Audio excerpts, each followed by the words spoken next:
Many Knights Templar fled to Scotland, where they preserved the secrets of their order and infiltrated the existing guilds.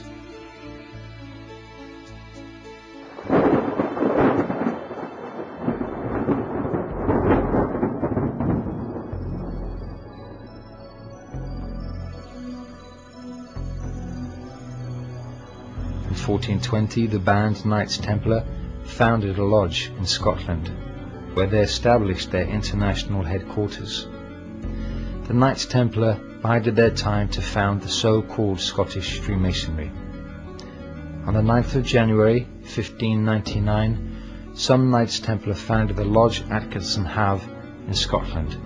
On July the 31st of the same year, another lodge was founded in Edinburgh.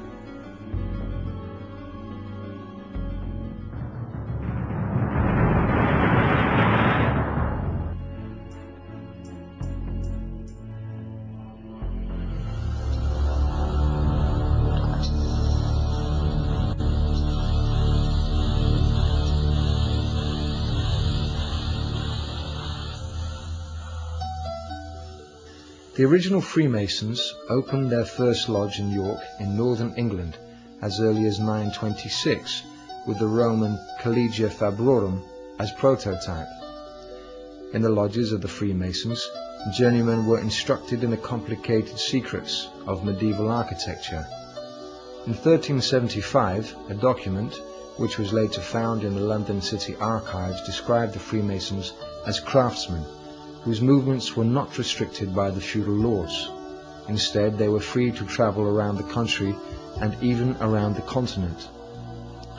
In 1703, the lodges began to officially accept non-Masons, and in 1714, the accepted Freemasons founded their own Grand Lodge of York in England.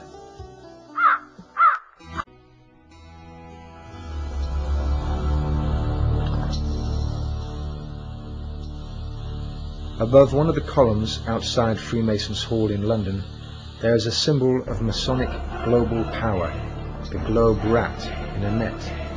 It is also noteworthy that the colonists practiced dragging their captured enemies in huge nets, which occurred, for instance, in 1940 in the Baltic States.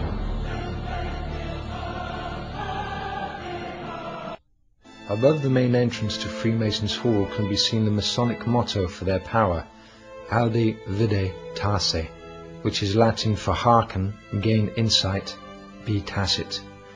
This means that the brothers who obey and remain silent about the secret plans of the Grand Masters gain insight into what is really happening in the world.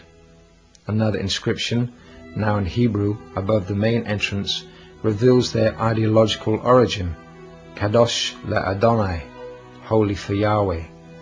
These words were originally written on the mitre of the chief rabbi. In the Torah, this mitre is called Netzah HaKodesh, which means the Holy Crown.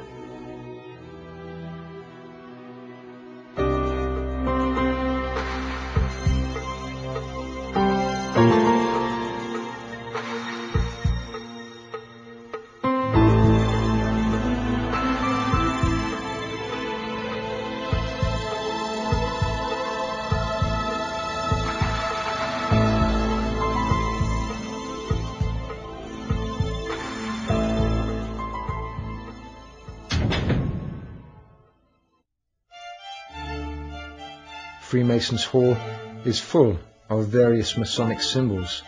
Inside there are as many as 20 small temples, together with the Grand Temple with its mosaic ceiling, stained glass windows and carved doors. The French-Scottish system contains 33 degrees, divided into 7 classes. There supposedly was a staircase with 33 steps in the Temple of Solomon. This is the most widely spread system in the world today.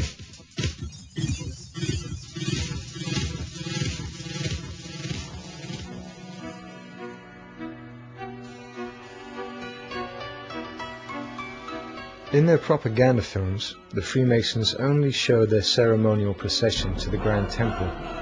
Often these men are willing tools in the hands of the economic forces that actually control banking and form policy.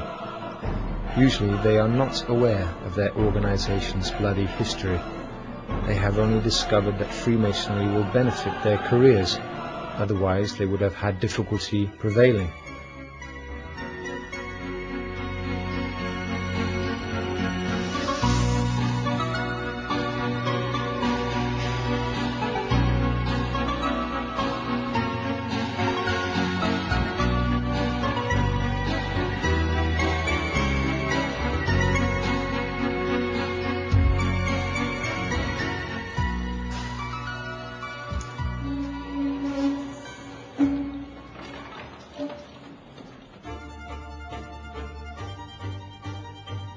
The guide at Freemasons' Hall explained that these magically charged handles gave a Freemason leaving the building extra energy to use in the struggle against the enemies of the order. On the walls are murals showing angels with goat's feet, as if they were devils. The whole building radiates an exceedingly negative energy, which causes one's aura to shrink.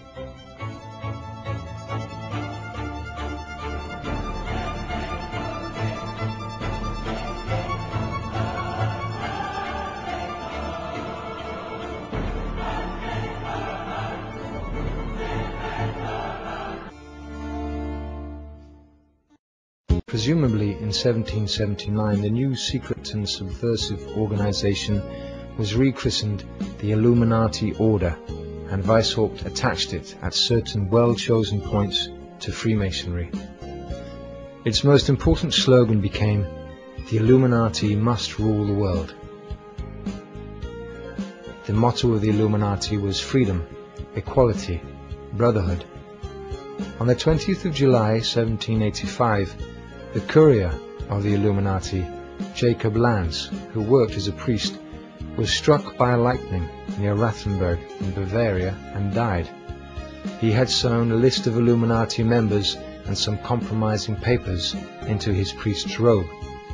The local police found other important documents at Lanz's house, including detailed instructions for the coming French Revolution.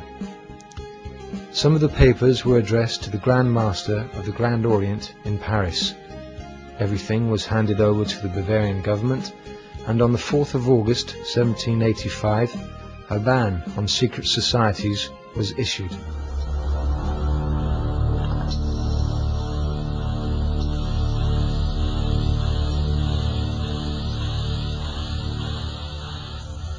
The Grand Duke of Bavaria ordered some of the confiscated secret documents to be printed under the titles "Some Original Documents of the Illuminati Order" and "Supplement of Further Original Documents." These were not taken seriously until it was too late. Today these documents exist only in the city archives in Ingolstadt, amongst other historical volumes of great interest. Just as powerful as the Grand Orient is the Grand Lodge of France, which regularly organizes its secretive meetings at its headquarters in Paris. The Masonic leaders admit that a misuse of power occasionally occurs, but claim at the same time that the order itself deals sternly with such issues. That is not true. Nearly everyone who has attempted to work against the corruption within Freemasonry or alerted the leadership within the order has been ostracized or has chosen to leave Freemasonry. The Grand Master of the Grand Lodge of France, Georges Marcoux, stated in a letter to the members in 1929, "Freemasonry shall rule the world over, and from its immortal principles, inherited from one generation to the next, will be built a stable foundation, the basis of a more perfect ideal society." In actual fact, the Freemasons control the European Union. The Freemasons present themselves as wise and honest, concerned only with the practice of charity. It is, however, out of the question that a wise and honest person would become a Freemason. A member of a Masonic lodge cannot at the same time be wise and honest. If he is a Freemason and intelligent, he cannot possibly be honest. This is particularly true of the communists.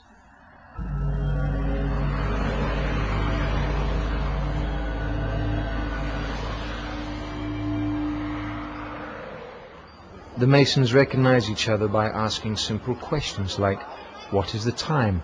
How old are you? If you answer 9:30 or 50 years, this shows that you are not a brother.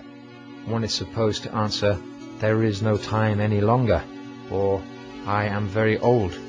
You can also show that you are a brother by asking, do you also work day and night,